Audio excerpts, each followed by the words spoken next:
Hello everybody and welcome to Romanceful's Tarot. I'm about to begin here with a reading. It is a general reading, so that being said, it might not resonate with everybody, so it's really important that you take whatever resonates with you and you simply leave the rest of it aside. If however though you do have any questions, you can always contact me at romancefultarot@gmail.com. And if you have not yet subscribed to the channel, you do enjoy the channel, you do enjoy the readings, please do click onto the subscribe button to show your support to the channel and to myself, and it would be greatly appreciated, and I do thank you in advance. So that being said, let's talk a little bit about this reading today. First of all, the reading is channeled for the sign of Gemini.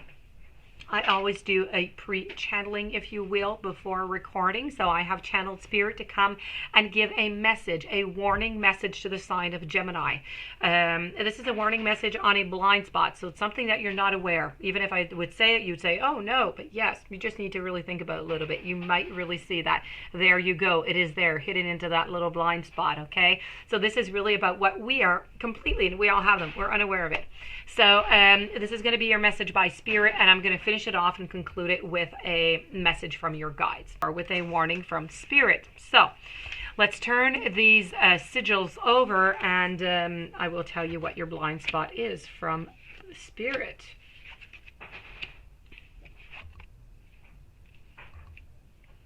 All right. Your blind spot is all about a means to an end of an attitude. So let's get into detail about that. Spirit has sent you this warning message to you on your blind spot.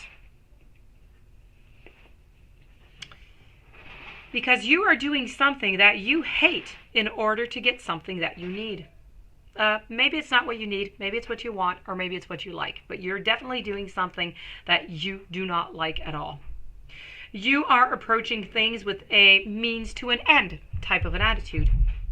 Now, though this makes sense, it's really a contradiction, and therefore it makes it very hard to feel good about getting what you need, what you want, or what you like. And in many cases, I have to say, it makes it impossible to actually get what you need, what you want, or what you like. I want you to imagine a person in a company wanting to climb up that corporate ladder. Chances are they will try to come up with a strategy to achieve that goal of getting what they want. Now that strategy is carried out with a means to an end type of an attitude. Doing things we don't like and don't want to do in order to get what we want. When we are approaching getting what we want in a way where the ends justify the means, what we do is we bulldoze the parts of ourselves that don't want to and that don't enjoy doing something. We play a zero-sum game with those parts within ourselves.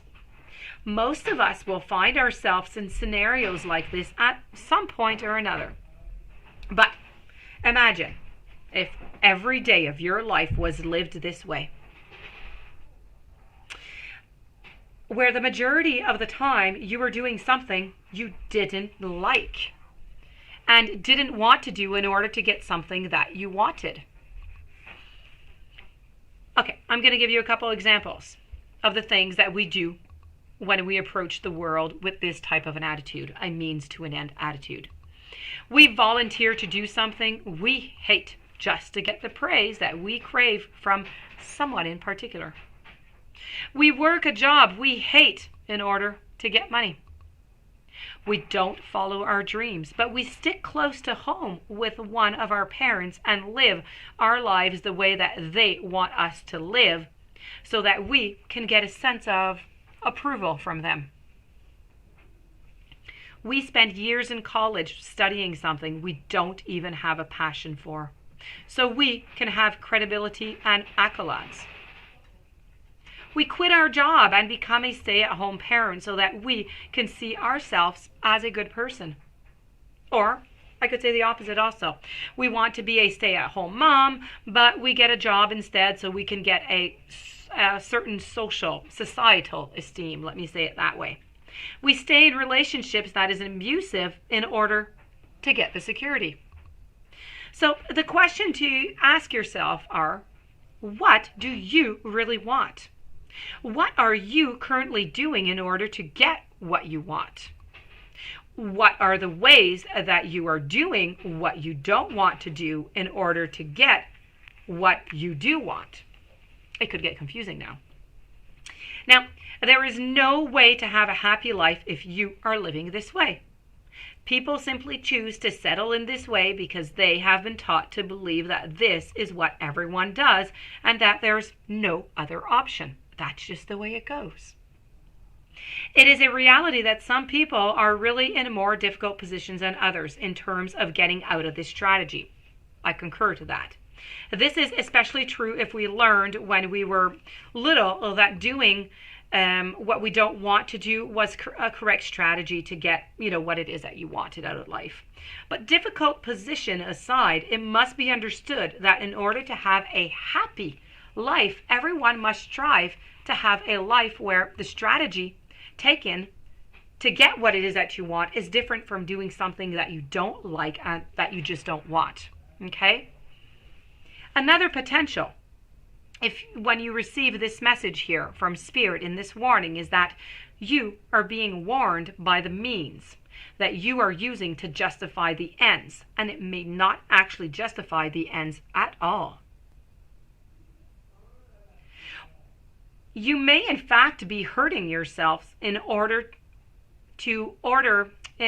may in fact be hurting yourselves or others in order to get what it is that you want, what you like, or what you feel that you need.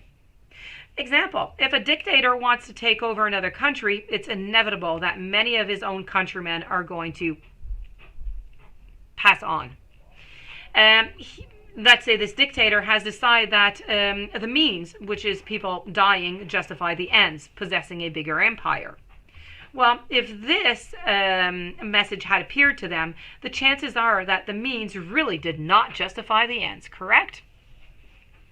Your warning by Spirit today is that you are being called to change your strategy.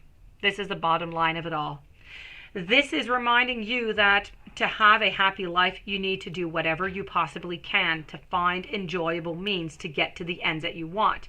And if you want a happy life, you've got to love not only getting what you want, but also what you do in order to get what it is that you want.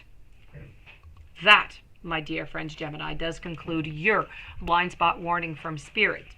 I am going to give you, though, a guide message, and the guide message is going to be talking about releasing toxic relationships. So it does have some sort of correlation here with a means to an end.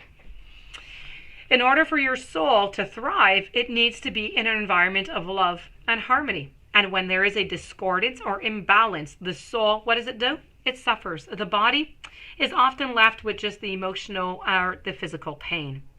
Oftentimes, souls like you who are making progress on their spiritual path will attract others who may be drawn to your light, and they can siphon off your energy, leaving you feeling depleted, leaving you feel simply empty. And it is always the first impulse of the evolved soul to want to assist their fellow travelers who are struggling. But there comes a time when you must realize that their path and your path have very little in common, and that is the best. It's the best way to part ways. Sometimes a soul will be brought into your journey so that you can prove to yourself that you have the withdrawal to release them. Toxic relationships come in all forms, and they can be detrimental in so many ways. In your life, please attempt to release those who are not in accordance with your being and who do not inspire your soul, yourself, your emotions, your love. You may need to restructure your sense of healthy boundaries with people who are around you, who are in your life. Do not allow your kindness to be mistaken as an entry for others to mistreat you. Life is too short to be with others who are not enjoying the adventure and who aren't helping you to co-create the world that you want to live in, which is a world without a toxic relationship. That being said, this does conclude your beautiful reading from Spirit and Guide. I do hope that you enjoyed. I do hope that you're going to integrate this into your relationships. I do wish you a fantastic day. If you do have any questions about a reading or you'd like a personal reading, you can contact me, romancefulltarot@gmail.com. Please don't forget to subscribe to the channel. Stay tuned for following readings and have yourself a beautiful day. Thank you for listening as always. I will see you tomorrow with another message. Many blessings to you.